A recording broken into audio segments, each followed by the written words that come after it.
नमस्कार, अवनीच किचनमध्ये तुम्हा सर्वांचं स्वागत आहे। आज आपण वरणफळं बनवणार आहोत।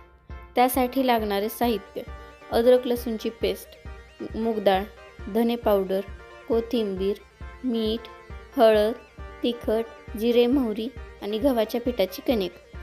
यासाठी आपण आता पातेल्यामध्ये 2 चमचे तेल घालून घेणार आहोत। तेल छान गरम झालं की त्यामध्ये मोहरी टाकून घ्यायची आहे। मोहरी मस्त तडतडली की त्यामध्ये जिरे घालून घ्यायचे आहेत।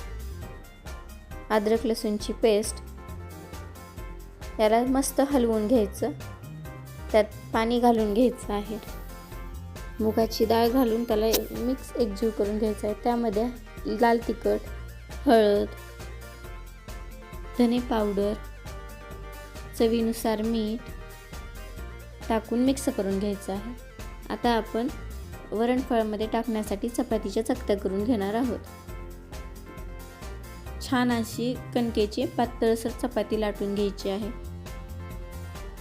खूप जाड पण नाही आणि खूप पातळ पण नाही, अशी मीडियम साईजमध्ये चपाती लाटून घ्यायची आहे। त्याला पिझ्झा कटरच्या साहाय्याने आपण त्याच्या चौकोनी आकारात चकत्या काढून घेणार आहोत। पिझ्झा कटरच्या साहाय्याने हे खूप सोपं जातं।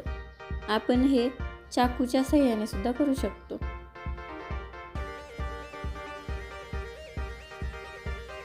छान अशा चकत्या काढून घ्यायच्या आहेत।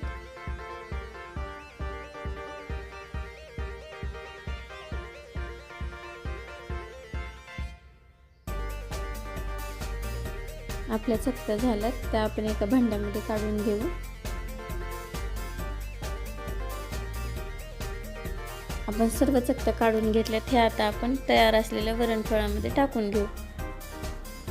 त्यावर थोडीशी कोथिंबीर, याला एकजीव करून 10-15 मिनिट शिजू द्यायचं आहे। आपली वरणफळं तयार आहे। ह्याला एका भांड्यात आपण काढून घेऊ। तुम्ही अवनीच किचन चॅनलवर नवीन असाल तर चॅनलला सबस्क्राईब करा। व्हिडिओ कसा वाटला हे कमेंट करून सांगा। व्हिडिओला लाईक करा, शेअर करा आणि सबस्क्राईब करा। धन्यवाद।